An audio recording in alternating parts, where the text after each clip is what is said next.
The fog in Napa Valley that September morning was thick enough to feel like a living thing. Cool, damp, wrapping around the vines like it was trying to hold them back from the sun just a little longer. Elena Marquez stepped out of the ranch house at 5:47 a.m., the screen door creaking behind her in the quiet. She wore the same faded Carhartt jacket she'd had since college, the one with the frayed cuffs and the faint smell of oak smoke from last winter's fireplace. Her boots crunched on the gravel path leading down to Block 7, the Cabernet Sauvignon section that always ripened first. She walked slowly between the rows, the way her father, Javier, had taught her. Never rush through the vineyard at dawn. Listen. Feel. The vines spoke if you paid attention. Rustling leaves, the soft pop of a berry splitting under its own weight, the distant hum of irrigation lines waking up.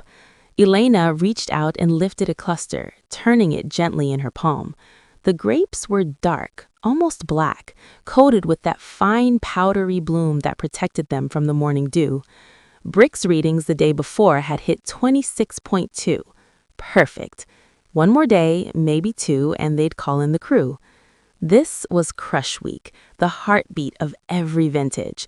Everything Elena had done for the past 12 months came down to these frantic, exhausting days. Pruning in February, shoot thinning in May, green harvesting in July to drop fruit and concentrate flavor, endless canopy management under the brutal July sun. She'd been up at 4:30 every morning for weeks, checking for powdery mildew, walking the perimeter fences for deer breaches, tasting dairies until her tongue went numb from tannins. Solera Vineyards wasn't big, 28 acres total, only 19 planted, but it was hers. Every vine had her fingerprints on it. She paused at the end of the row and looked back up the hill toward the house. The old oak tree still stood sentinel near the tasting room, its branches spreading wide like it was trying to shelter the whole property. Under that tree 8 years ago, she and Ryan had said their vows in front of 30 people, mostly her winery friends, a few of his college buddies from Sonoma State, her parents beaming in the front row. Javier had walked her down the makeshift aisle of crushed gravel, whispering in Spanish, "Mija, if he ever stops showing up for harvest, you send him packing." She laughed then. It felt like a joke. Now the joke wasn't funny. Ryan's truck wasn't in the driveway. Hadn't been since yesterday afternoon. The last text came at 11:14 p.m. Meeting ran long in Yountville. Crashing at the hotel. Home tomorrow. No emoji, no love you, just facts. Elena stared at the screen until it went dark, then set the phone face down on the kitchen table and gone to bed alone. She didn't cry anymore. The tears had dried up somewhere around the third time he'd pulled the same stunt last spring. Instead, she felt a dull, constant pressure behind her ribs, like the barometric drop before a storm. She knew what came next, the excuses, the charm offensive, the promises to get serious this vintage. And then, nothing would change. Elena pulled out her phone and checked the weather app one more time. Clear skies through Friday. Ideal for picking. She texted the crew foreman, Mateo, "Block 7 looks ready. Let's start at first light tomorrow. Call the pickers." Then she pocketed the phone and headed back up the slope. The ranch house was small. 2 bedrooms, 1 bath, a kitchen with the farmhouse sink Javier had installed himself. Elena kept it mostly the same after her father died. Same faded blue walls, same worn Persian rug in the living room, same collection of empty wine bottles on the mantle from every vintage since 2015. She brewed coffee in the old percolator, none of that fancy pour-over nonsense Ryan kept trying to push on her, and stood at the window watching the fog burn off. By 8:30, she was in the tasting room, prepping for the day. The space was intimate, exposed redwood beams, a long bar of reclaimed barnwood, 12 stools, floor-to-ceiling windows looking straight down the valley toward the distant silhouette of Mount St. Helena. No music unless someone asked for it, no television, just the quiet clink of glasses and conversation. Elena liked it that way. People came here to taste, not to party. Mia arrived at 10:25, ponytail swinging, carrying a crate of fresh bread from Model Bakery in St. Helena. The 23-year-old was in her second year of the analogy program at UC Davis, sharp as a new pruning shears and twice as reliable. "Morning, boss," Mia said, setting the bread on the counter. "You look like you didn't sleep." "Harvest insomnia," Elena lied. "Block 7 is going tomorrow. You good to handle tasting solo this afternoon if I need to run up to the sorting table?" "Always good." Mia started slicing baguettes, arranging them on wooden boards with little ramekins of olive oil. "Ryan coming in today?" Elena paused mid-wipe of a wine glass. "Doubt it." Mia didn't push. She'd seen enough to know the score. The first appointment arrived at 11:02, a retired couple from Seattle in matching Patagonia vests. Elena greeted them at the door, led them to the bar, and began the ritual. "Welcome to Solera. We're a small production winery, about 1,800 cases a year. Everything is estate-grown, dry-farmed where possible, no irrigation after Verazon. Today, we'll start with the 2022 Sauvignon Blanc from the cooler hillside block, then move into the reds." She poured the first taste, pale straw in the glass. "Take a second to smell it before you sip. You'll get lemongrass, white peach, maybe a little wet stone." The husband inhaled deeply. "This is gorgeous. How long do you age it?" "Mostly stainless, neutral oak for texture. No malolactic. We want freshness." Elena watched their faces as they tasted. That moment when a stranger's expression shifted from polite interest to genuine surprise was still the best part of the job. They bought 3 cases of the Cab, 2 of the Sauvignon, and left with smiles and promises to tell their friends. Elena rang them up, feeling the small lift of a good sale, enough to cover the next fuel bill for the tractor, maybe a new pump for the crush pad. This was Crush Week, the hit of every vintage. Everything Elena had done for the past 12 months came down to these frantic, exhausting days.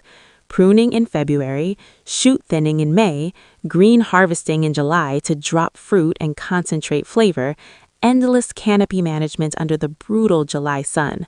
She'd been up at 4:30 every morning for weeks, checking for powdery mildew, walking the perimeter fences for deer breaches, tasting berries until her tongue went numb from tannins. Solera Vineyards wasn't big, 28 acres total, only 19 planted, but it was hers. Every vine had her fingerprints on it.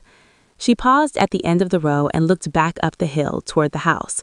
The old oak tree still stood sentinel near the tasting room, its branches spreading wide like it was trying to shelter the whole property. Under that tree 8 years ago, she and Ryan had said their vows in front of 30 people, mostly her winery friends, a few of his college buddies from Sonoma State, her parents beaming in the front row.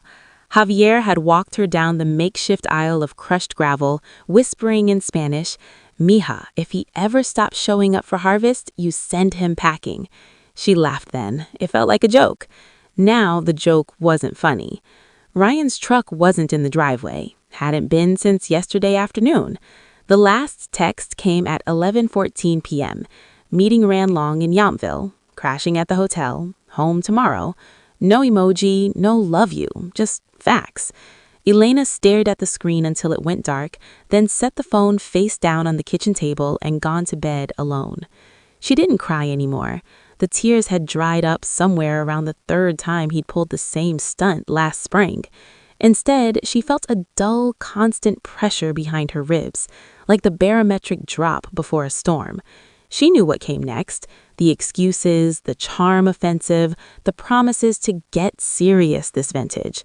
And then, nothing would change. Elena pulled out her phone and checked the weather app one more time. Clear skies through Friday. Ideal for picking.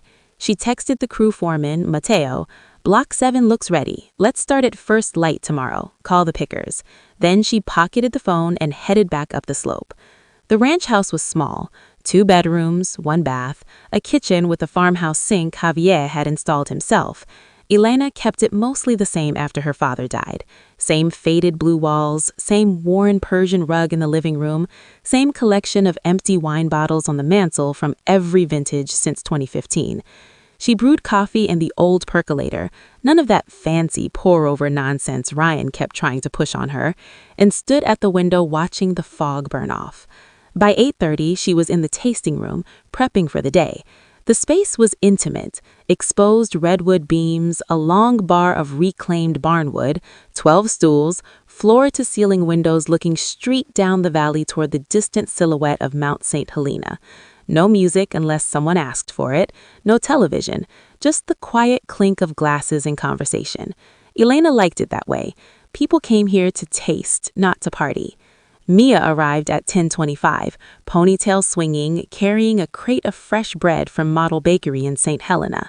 The 23-year-old was in her second year of the enology program at UC Davis, sharp as a new pruning shears and twice as reliable.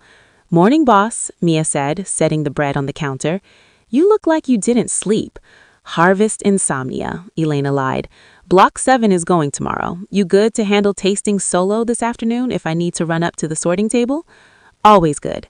Mia started slicing baguettes, arranging them on wooden boards with little ramekins of olive oil. "Ryan, coming in today?" Elena paused mid-wipe of a wine glass. "Doubt it." Mia didn't push. She'd seen enough to know the score. The first appointment arrived at 11:02, a retired couple from Seattle in matching Patagonia vests. Elena greeted them at the door, led them to the bar, and began the ritual. "Welcome to Solera," she said, voice steady and warm. "We're a small production winery, about 1,800 cases a year. Everything is estate-grown, dry farmed where possible, no irrigation after veraison. Today we'll start with the 2022 Sauvignon Blanc from the cooler hillside block, then move into the reds." She poured the first taste, pale straw in the glass. "Take a second to smell it before you sip it. You'll get lemongrass, white peach, maybe a little wet stone." The husband inhaled deeply. "This is gorgeous. How long do you age it?" "Mostly stainless, neutral oak for texture, no malolactic. We want freshness." Elena watched their faces as they tasted.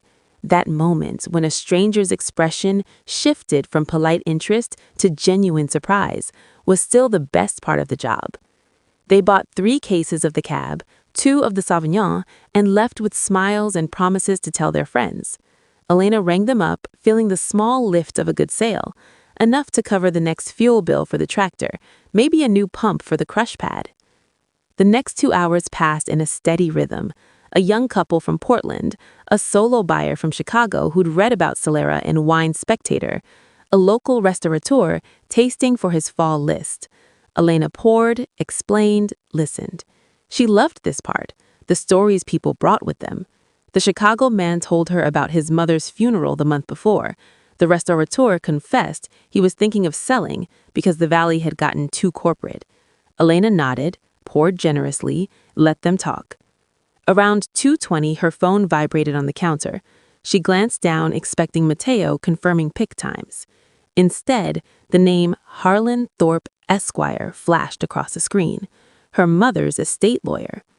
Elena excused herself from the current guests. Mia took over seamlessly and stepped into the back office. She answered on the 4th ring. "Harlan, everything okay?" A pause. Then his voice, low and careful.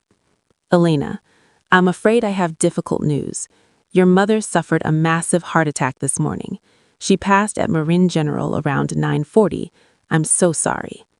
The room tilted. Elena gripped the edge of the desk. "What?" She was at her book club, collapsed at the table. Paramedics couldn't revive her. It was instantaneous. Elena heard the words, but they didn't land. Sophia Marquez, fierce, quiet Sophia, who still gardened roses at 74, who called every Sunday at 7 p.m. sharp to ask if the vines were okay, was gone. I need to sit down," Elena whispered. "Take your time. I'll handle the arrangements unless you want to. There's also the matter of the will. We should meet as soon as you're able. Tomorrow, if possible." "Tomorrow," Elena echoed. "Yes, okay." She hung up, stared at the wall where a framed photo hung, her parents on their 30th anniversary, Javier's arm around Sophia, both of them laughing in front of the old oak tree. The glass she was still holding slipped from her fingers. It hit the stone floor and shattered, sharp, final sound echoing in the small room. Mia poked her head in. "Everything all right?" Elena shook her head. "My mom, she died this morning." Mia's face crumpled. "Oh, God, Elena." "I need to close early today." Elena's voice sounded far away, mechanical. "Can you handle the last appointments? Tell them family emergency. Refund if they want." "Of course, go. I'll lock up." Elena walked out the front door without changing her boots. The sun was high now, burning off the last wisps of fog. The vineyard looked the same, rose neat, grapes heavy, but everything felt wrong, off kilter, like the ground had shifted under her feet and no one told the vines. She climbed into her truck, started the engine, and drove up the dirt road toward the house. Halfway there, she pulled over, killed the motor, and sat staring at the dashboard. Tears came then, hot, sudden, angry. Not just for her mother. For the years Sophia had watched her daughter pour everything into this place, while the man she'd married slowly drained the life out of it. For the nights Sophia had called and Elena had lied. "Everything's fine, Mom. Ryan's just busy." For the way Sophia had never said, "I told you so," even though she must have wanted to. Elena wiped her face with the sleeve of her jacket. Harvest started tomorrow. The crew would arrive at dawn. The grapes wouldn't wait for grief. She put the truck in gear and drove the rest of the way home. Inside, she opened a bottle of the 2018 library cab, the last one her father had blended before he got too sick to work. She poured a glass, carried it to the porch, and sat under the oak tree where she'd once promised forever to a man who no longer showed up. The valley stretched out below her, golden in the afternoon light. Somewhere in the distance, a hawk circled. Elena raised the glass toward the vines. "To you, Papa, and to Mom. I'll keep it going, I promise." She drank. The wine was still good, structured, layered, full of the place it came from. Tomorrow, the picking would begin. Life would keep moving. But tonight, Elena Marquez sat alone with her grief, the vineyard, and the slow, inevitable unraveling of everything she tried to hold together. Chapter 2. The Reading. The service for Sophia Marquez took place on a Thursday morning under a sky so clear it hurt to look at.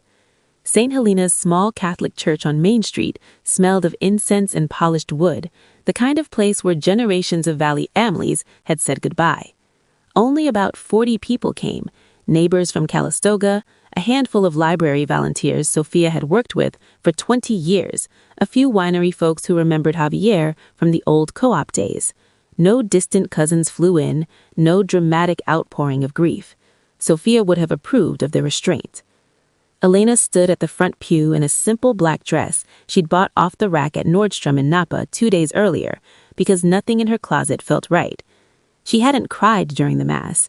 The tears stayed locked somewhere deep, behind her ribs, where they'd been building pressure since Harlan's call. When the priest spoke about Sophia's quiet faith and her love of roses, Elena stared at the simple oak casket draped in white lilies and thought, Mom hated lilies, too showy. She always preferred the deep red hybrid teas she grew in pots on her balcony. Afterward, people pressed her hands, murmured condolences. She was so proud of you. The vineyard's in good hands. Call if you need anything. Elena nodded, thanked them, smiled the small practiced smile she'd perfected over years of tasting room small talk. Ryan stood beside her the whole time, one hand lightly on her lower back, like he was anchoring her. She let him. It felt easier than pulling away in front of everyone.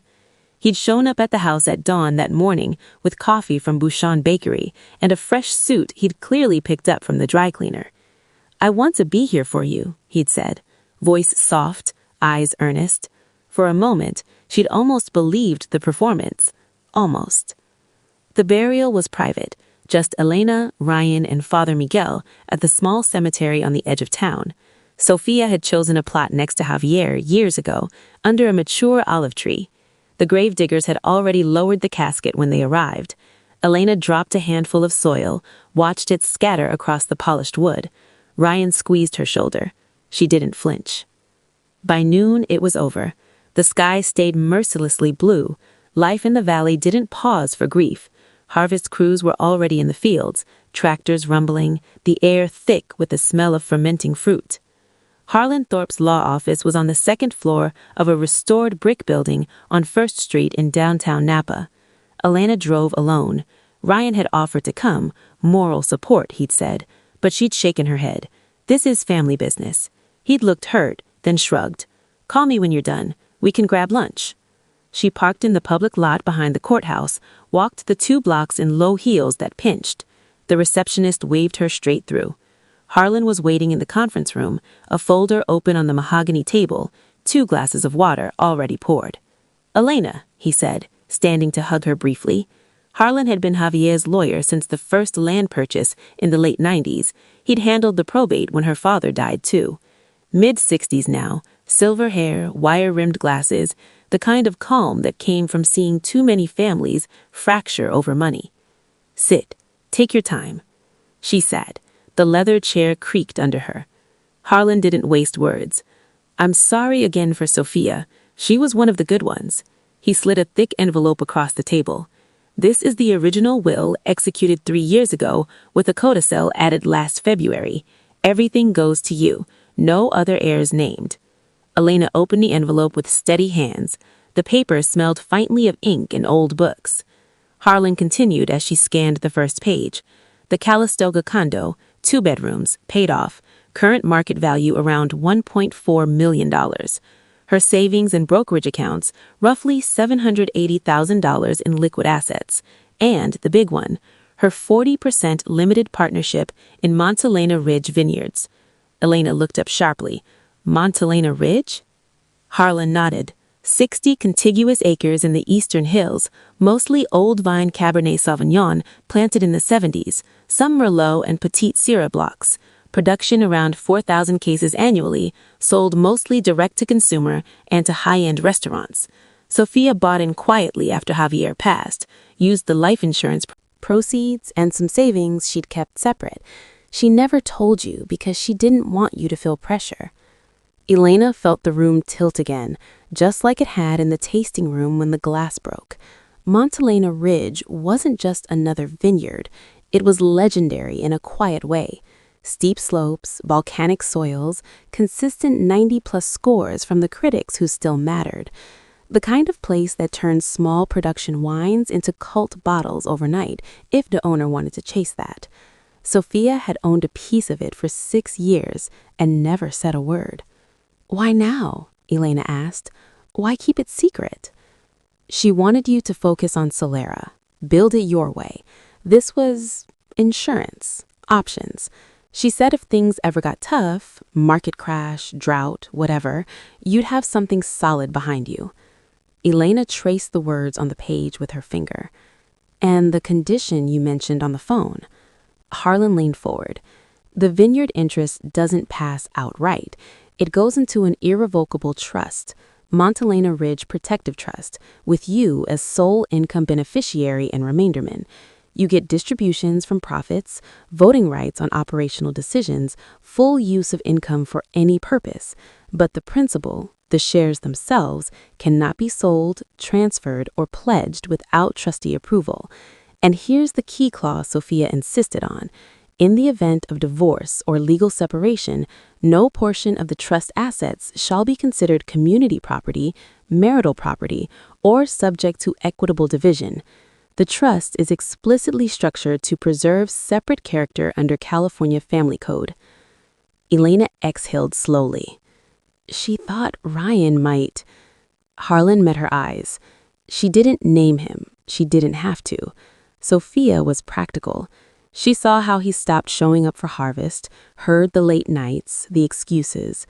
Last February, she came to me and said, "Harlan, if anything happens to me, I want Elena protected, not just from bad vintages, from bad choices." She hired a private investigator, discreet, professional. Reports started coming in around April. He opened a second folder, thinner, manila, labeled simply R.C, and placed it in front of her. Elena hesitated, then flipped it open. The first photo, Ryan at a dimly lit bar in Yountville, arm around a brunette in her 20s, both laughing. Timestamp, March 14, 11:47 p.m. Next, the same woman stepping out of a boutique hotel on Main Street in St. Helena, Ryan right behind her, hand on her waist, April 22. Another, security still from a San Francisco hotel lobby, Ryan checking in alone but with luggage for two, May 8. Bank records followed. Transfers from Solera's operating account to consulting fees for companies that didn't exist. One $18,000 wire to a credit card Elena had never seen. Forged signature lines on a preliminary loan application with Napa Valley Bank, using Solera as collateral for $150,000 Ryan had tried to pull without telling her. The bank had flagged it and denied. Elena closed the folder. Her hands were steady, but inside something cracked open. Cold, clean anger mixed with exhaustion. She knew all this, Elena said quietly. Harlan nodded. She wanted evidence, leverage, in case you ever needed it. She didn't want to interfere in your marriage, but she wasn't going to watch you get taken advantage of. Elena looked out the window. Downtown Napa bustled below. Tourists in sunglasses, tasting room hosts waving clipboards, delivery trucks double parked, life moving forward. What happens now? She asked. You inherit. The trust activates immediately upon probate confirmation, probably 60 to 90 days. You can start receiving income distributions as soon as the Vineyard partnership sends quarterly statements. The condo and cash go directly to you after estate taxes. Ryan has no legal claim to any of it unless you voluntarily commingle funds, which I strongly advise against. Elena nodded. And Solera? Still yours. Always was. The trust doesn't touch it. She sat back. He wanted to come today, said it was moral support. Harlan's expression didn't change. I see. He's been attentive since Mom died. Flowers, cooking dinner, talking about our future. Last night, he asked how much the condo might sell for. Harlan didn't blink. Be careful, Elena. Grief makes people vulnerable. Greed makes them predictable. She stood. I know. Harlan rose too. I'll file the necessary petitions tomorrow. Call me anytime, day or night. And Elena, he paused at the door. Your mother believed in you. More than the vines, more than the wine, she believed in you. Elena managed a small smile. I know that now. She left the office, folder tucked under her arm like a shield. The afternoon sun hit her face as she stepped onto the sidewalk.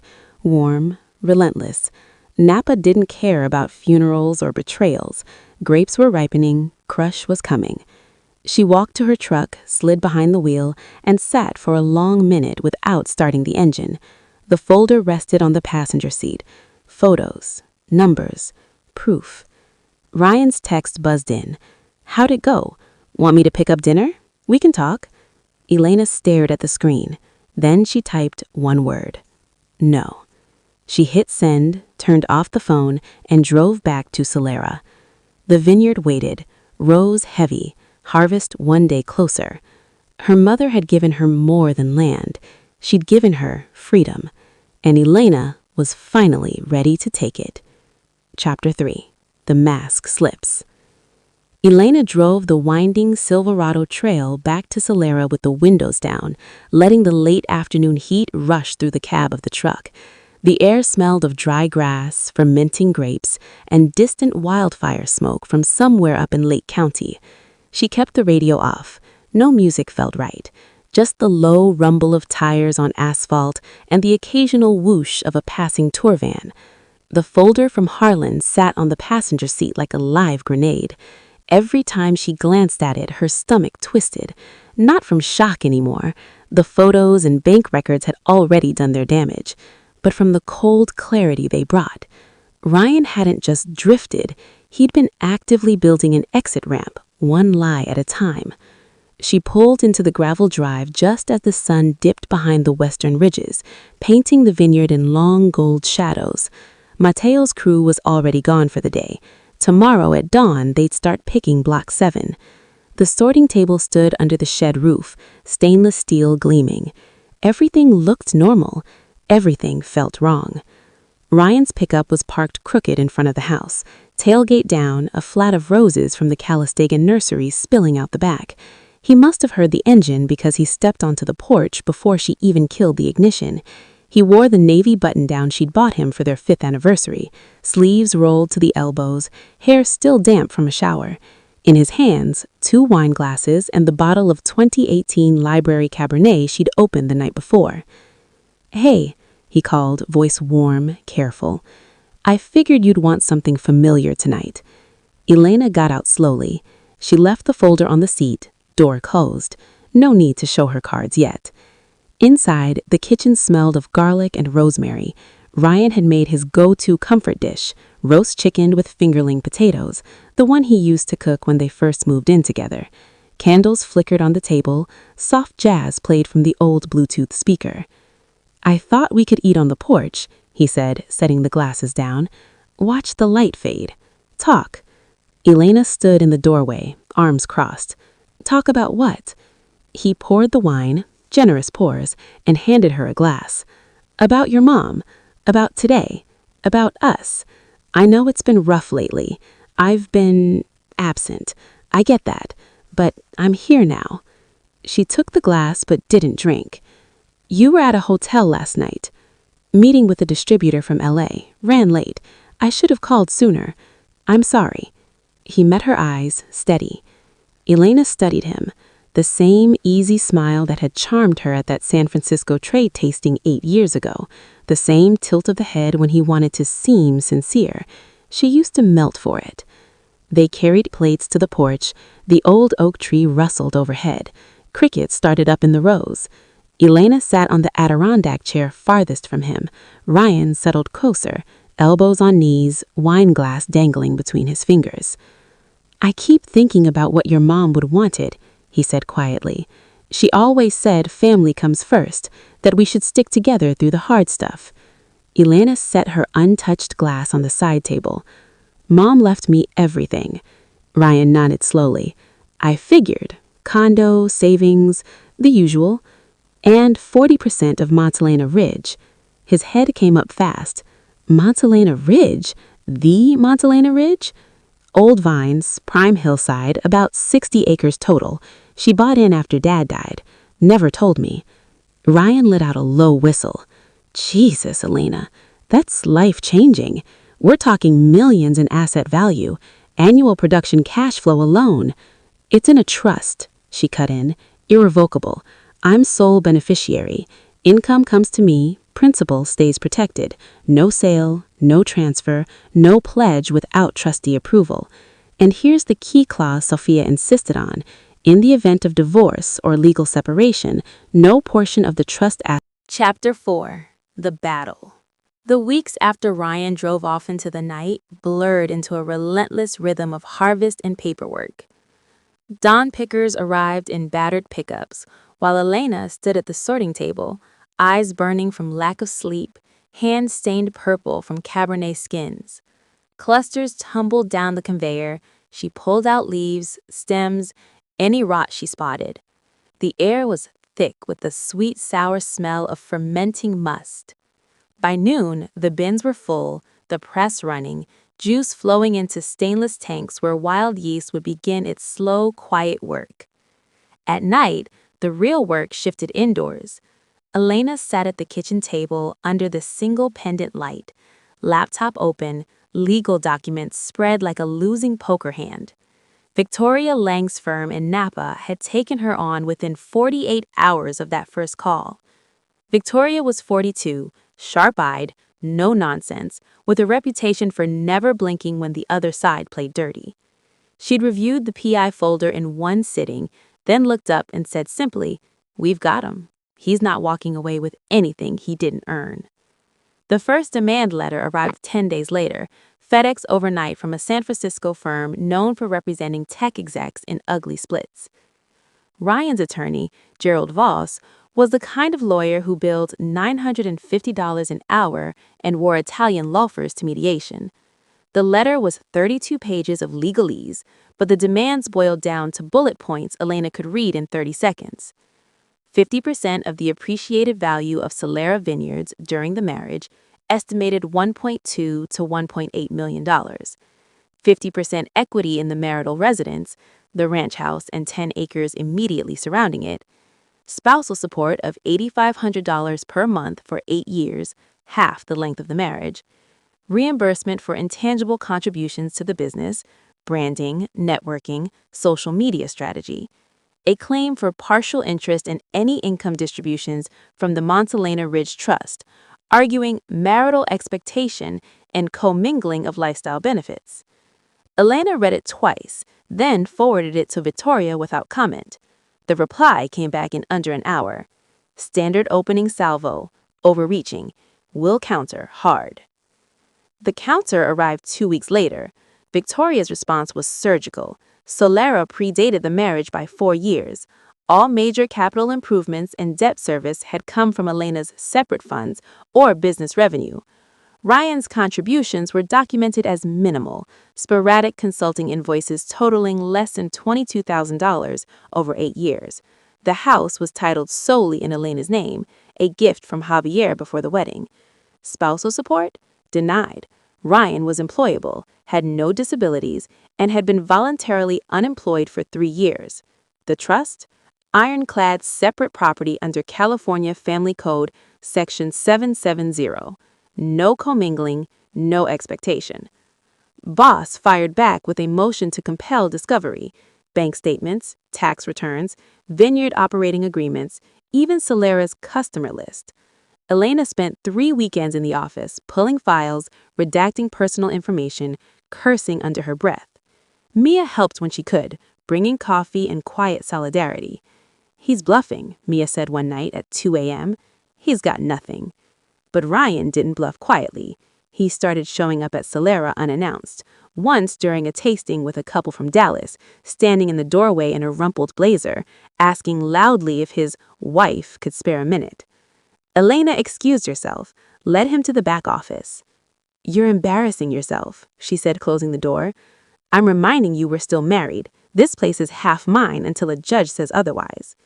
Get out before I call the sheriff." He left, but not before smiling at the Dallas couple on his way through the tasting room. "Enjoy the wine. My wife makes a great cab." The incident made its way onto local winery message boards within hours. Elena spent the next day fielding concerned calls from regulars. "Everything okay? We heard—" She kept her answers short, professional. Inside, the humiliation burned. Mediation was scheduled for mid-November in a windowless conference room at a neutral office park off Highway 29. Elena arrived early with Victoria, dressed in a charcoal blazer and jeans, practical, not flashy. Ryan showed up 20 minutes late, Voss at his side, both in dark suits that screamed San Francisco money. The mediator, a retired judge named Margaret Heller, was calm, no nonsense, and allergic to drama. She started with ground rules: no interruptions, no threats, focus on settlement. Victoria opened with numbers. "My client is willing to stipulate to 50% at the net equity in the residence, after sale, approximately $420,000 to Mr. Caldwell. She will also pay a one-time lump sum of $75,000 to cover any legitimate marital debts he can document. In exchange, Mr. Caldwell waives all claims to Solera Vineyards, its appreciation, and any interest, direct or indirect, in the Montelena Ridge Trust." Voss leaned back. "That's insulting. My client contributed materially to the growth of the business. Social media following tripled under his direction. Restaurant placements doubled. He's entitled to half the increase in value." Victoria slid a binder across the table. "Here are the QuickBooks exports. Revenue growth correlates directly with vintage quality, critic scores, and direct-to-consumer sales. Mr. Caldwell's documented hours on business matters, 187 hours over 8 years. That's an average of $118 per hour, if we value his time generously. That's not half of $1.6 million. Ryan shifted in his seat. "This isn't just numbers. It's 8 years of my life." Margaret looked him evenly. "Then let hear your number, Mr. Caldwell." Ryan glanced at Voss, who nodded.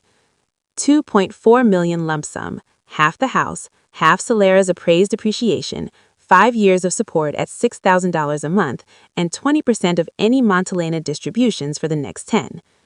Elena felt her pulse spike, but kept her face blank. Victoria didn't flinch. "That's not negotiation," Victoria said. "That's fiction. The trust is separate property, period. We have the trust instrument, the codicil, the PI report documenting Mr. Caldwell's financial misconduct and infidelity. If we go to trial, those exhibits come in." Voss smiled thinly. "Character evidence is limited in family court. This isn't a criminal matter. It goes to credibility and to dissipation of assets. Those unauthorized transfers from Solera's account, forged loan applications, that's waste of community funds. We're prepared to seek reimbursement plus sanctions." Ryan's face darkened. "You're threatening me with Mom's spy photos?" Elena spoke for the first time. "They're not threats, they're facts. You tried to borrow against my business without telling me. You slept with other people while I paid the bills. And now you want half of everything my parents built." The room went quiet. Margaret cleared her throat. "Let's take a 15-minute break." In the hallway, Elena leaned against the wall, breathing slowly. Victoria touched her arm. "He's overreaching because he's scared. The trust is untouchable. He knows it." Back in the room, Ryan looked smaller. Voss tried one more push. "$1.5 million, all cash, no support, waiver on the trust." Victoria shook her head. "$420 from the house sale, $75 lump sum, full mutual release, no spousal support, no claims on Solera or the trust, non-disclosure on the PI material." Victoria glanced at Elena. Elena nodded. "Drafted," Victoria said. They signed the term sheet that afternoon. It wasn't victory, it was survival. Ryan would get just over $500,000 once the house sold. Elena kept Solera, the trust, her future. Driving home that night, the valley lights twinkling below, Elena felt the first real breath she'd taken in months. Harvest was winding down, tanks bubbled with new wine, the old oak tree waited under stars. She parked, walked to the porch, sat in the same chair that Ryan had once promised forever. The folder of photos stayed in the truck. She didn't need it anymore. Tomorrow, she'd call the realtor about the house. Tomorrow, she'd taste the new fermentations. Tomorrow, she'd start planning the merger of Solera and Montelena Ridge blocks under one label. Tonight, she poured herself a glass of the 2018 Library Cab, the last bottle she and her father had blended together, and raised it to the dark vineyard. "To moving on," she whispered. The vines didn't answer. They didn't need to. They'd been patient for years. They could wait a little longer for her to catch up. Chapter 5. The Rebirth. The first winter after the papers were signed felt strangely quiet, like the valley itself was holding its breath. Rain came in December, steady and cold, turning the rows between the vines into soft brown rivers of mud. Elena walked them anyway, boots sinking, checking for erosion, making sure the cover crop, clover and vetch she'd planted in October, was taking hold. The sheep arrived in January, a small flock of 20 dorpers rented from a neighbor in Calistoga. They grazed the hillsides clean, their bells tinkling faintly against the fog. She liked watching them move, slow, deliberate, no drama. The vineyard needed that kind of patience now. Solera's tasting room stayed open through the wet months, but appointments dropped to 2 or 3 a week. Tourists preferred sunnier seasons. Locals came for the quiet. Elena used the slow time to plan. She sat at the long bar after closing, sketch pad open, laptop glowing, drawing rough layouts for the merger. Montelena Ridge's old blocks, steep, rocky, planted in the 70s, would stay separate for now. Different terroir, different character. But she could blend small lots, a field blend from the lower slopes of Montelena with Solera's hillside cab for complexity, or a single vineyard designate from the oldest Montelena vines to sell at a higher price point. The trust allowed income distributions for vineyard improvement and expansion. Harlan had confirmed it twice. She hired a new winemaker consultant, Leela Chen, 38, formerly of Occult Sonoma Winery, who specialized in low-intervention reds. Leela came up from Oakland 3 days a week, tasted barrels with Elena, talked yeast strains and élevage like they were discussing poetry. No ego, no posturing, just good questions and better ideas. By February, the rain tapered off. The sun returned, weak at first, then stronger. Bud break started early, tiny green points pushing through the canes like hope. Elena walked every row with a notepad, marking weak spots, planning the next pruning cycle. The house, the one she and Ryan had shared, sold in late January to a tech couple from San Francisco who wanted a weekend retreat. Closing was quick, the check cleared. She wired Ryan his half without ceremony. No goodbye text, no final argument, just done. She used her portion to buy a small adjacent parcel, 5 acres of fallow land that had once been part of an old sheep ranch. Flat enough for a new crush pad and barrel room, sloped enough for future planting. She filed permits in March, ground broke in April. By May, the concrete was poured, the steel frame rising against the sky like a promise. The new label launched quietly that summer, Marquez Ridge. No fanfare, no big party. Just a new sign at the tasting room entrance, dark wood with clean gold lettering, and updated bottles on the shelf. The first release, a 2022 Cabernet from the merged blocks, sold out in pre-allocation to the mailing list. Critics noticed. One called it a seamless marriage of old soul and new ambition. Elena framed the review and hung it behind the bar. Business grew steadily, not explosively. She kept the tasting room small, still 12 feet, still appointments only, but added a shaded patio with valley views. A local chef from St. Helena started doing weekend pairings, charcuterie boards, seasonal salads, nothing fussy. People lingered longer. Conversations turned from polite small talk to real questions about farming, soil health, the future of the valley. One humid August afternoon, a tall man in work boots and a faded green cap walked in during a slow hour. Daniel Hayes. She'd seen him around. His organic vegetable farm sat 2 miles down the road, supplying greens and tomatoes to half the restaurants in town. He'd dropped off a crate of heirloom tomatoes the week before as a neighborly gesture. She sent back 2 bottles of the new rosé. "Thought I'd finally taste what everyone's talking about," he said, taking a stool at the end of the bar. Elena poured him the 2022 Sauvignon Blanc first. "Start here. Cooler climate block. No oak." He swirled, sniffed, sipped, closed his eyes for a second. "This is clean, bright, like drinking a hillside after rain." She smiled, small, genuine. That's the goal. They moved through the lineup slowly. He asked good questions. Rootstock choices, dry farming thresholds, how she handled the heat spikes last vintage. No ego, no posturing. Just good questions and better ideas. By August, they hit a regular rhythm. He'd come by after the shift and talk shop for an hour or so. Or not at all. Their small talking crossovers into shared interests felt easy. He lent her a book on regenerative agriculture. She gave him a bottle of the limited release Petite Syrah. They moved from business to professional respect to carefulness, the spark of it all. One night, after closing, he said he liked the way the light fell on the vines just to dine in.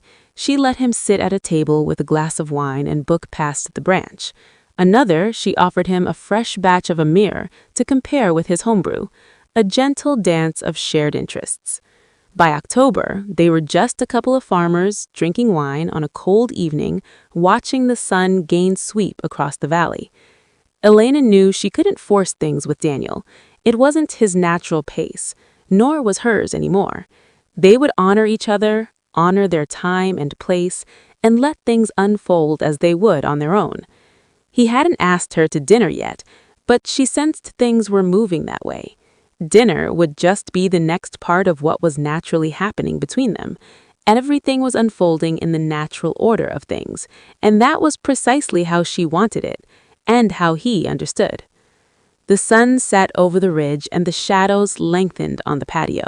They both smiled. It seemed like the best way to say goodbye for the evening during this quiet moment of the day. They parted ways, and no words needed to be said about anything after that. The months that followed felt like breathing room. Harvest came again, faster this time, smoother. The new crush pad handled the extra fruit without chaos. Leela and Elena worked side by side, pressing late into the nights, tasting must, adjusting pumpovers. The 2023 vintage promised to be one of the best in years: balanced acids, deep color, layered fruit. The tasting room filled more often. Regulars brought friends. A writer from Wine Enthusiast booked a private tasting and ended up staying 3 hours. Elena didn't chase press. It found her. One crisp October evening, Daniel showed up after closing with a picnic basket, fresh bread, her favorite cheese from the creamery, and a bottle of his small batch cider. They sat on the new patio under string lights she'd hung the week before. "I've been thinking," he said, pouring cider into glasses, "about what happens when two people who love this valley decide to build something together. Not rush, just see." Elena took the glass. Their fingers brushed. "No pressure," he added. "I know you've been through hell. I'm not here to fix anything, just to stand next to you while you keep building." Elena looked out at the vineyard, the old vines and the new plantings side by side, the oak tree still standing sentinel. "I like the sound of that." They talked until the stars came out.